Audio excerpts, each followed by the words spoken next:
What is going on, everybody? So I am back today because I am trying to get caught up on all the Oscar nominations. I'm trying to watch as many films that have been nominated for Academy Awards as possible this year. I just thought it'd be fun. The past several years, I feel like I haven't seen very many of them, and I've actually gotten through quite a few. I think I've watched 21 of the nominations now. And this was one that was really high on my list that I just kept missing at the theater, so I finally got a chance to watch it at home. And the movie I'm going to be talking about today is Women Talking. Women Talking is directed by Sarah Polley. A group of women in an isolated religious colony struggle to reconcile their faith with a string of sexual assaults committed by the colony's men.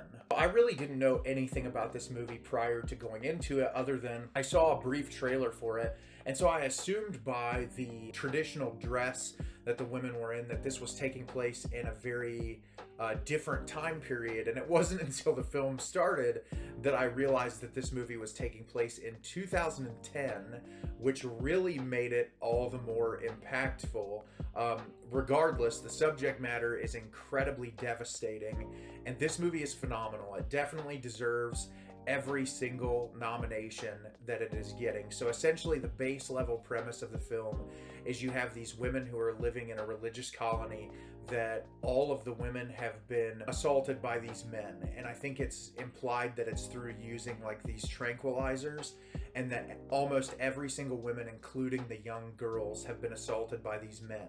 And all of the men in the colony leave for a while. And I think it's to bail one of them out that was arrested. And so everyone is left. So what has happened is all of the women in the community, most of them can't read and write. They all get together and they meet up to decide what they're going to do about this situation, because they're in fear for their own lives and fear for their children's lives. And so they're trying to decide, do we leave? Do we stay and try to fight, or do we just say we're sorry? And like, it's insane to me to think about that, but those are the options that are given. And so you have these three main families who are together, that they're all talking about the options and trying to weigh their options. And this movie is completely focused on dialogue.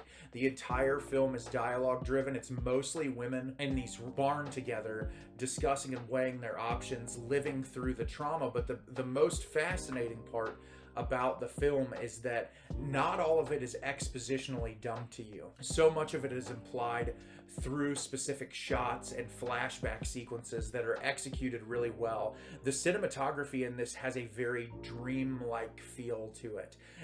The way that the camera moves is very unnatural, and I love that about the movie. It really kind of puts you in this situation that feels so uneasy and unsettling, and it really makes the performances all that more powerful. And this film is packed with powerhouse performances.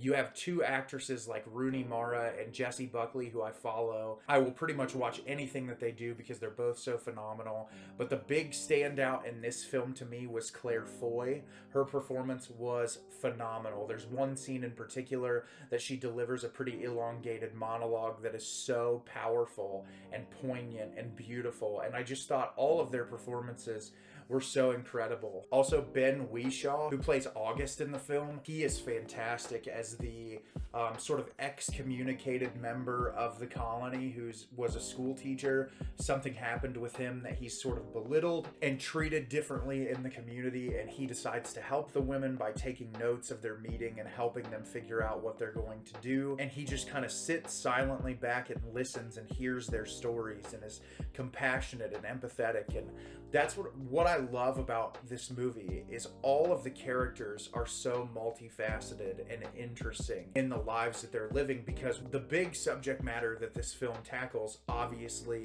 is sexual assault and living with sexual assault and control that men have over women, especially in this type of a community, and seeing women take the power back. And that is the most important part of the film.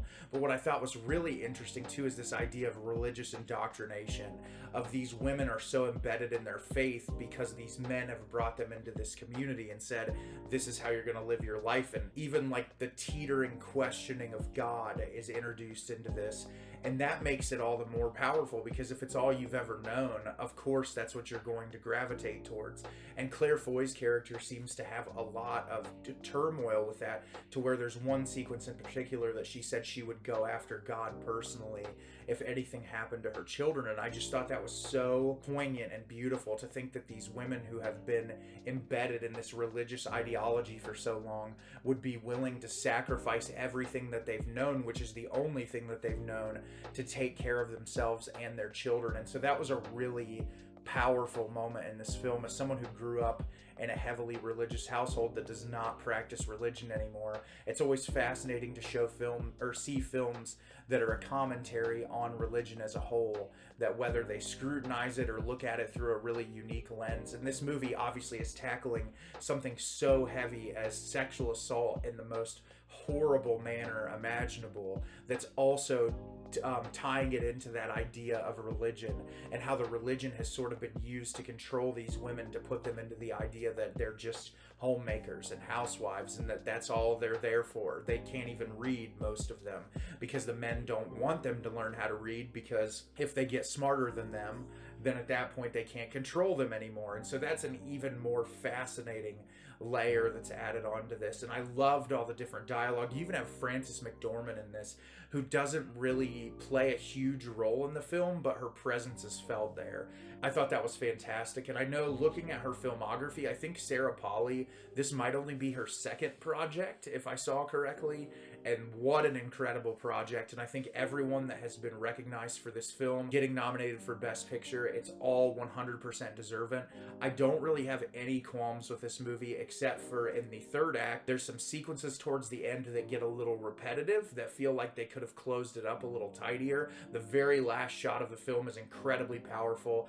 I haven't stopped thinking about it since I watched it, but before that, there's a couple of sequences that I feel like it was just kind of repeating the same thing over and over again. But aside from that very little qualm of the film, I don't have any problems with this. It's so perfectly paced and executed. It's heartbreaking. It's beautiful. There's so many reasons to watch this movie, and you 100% should. So have you seen Women Talking? Did you love it? Did you hate it? Leave me a comment down below and let me know what you thought. I thought this movie was absolutely brilliant.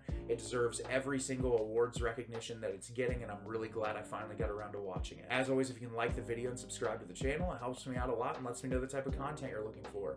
I'm always putting out new material, and I look forward to getting more out for you in the near future. And as always, everyone, thank you so much for watching, and have a great rest of your day.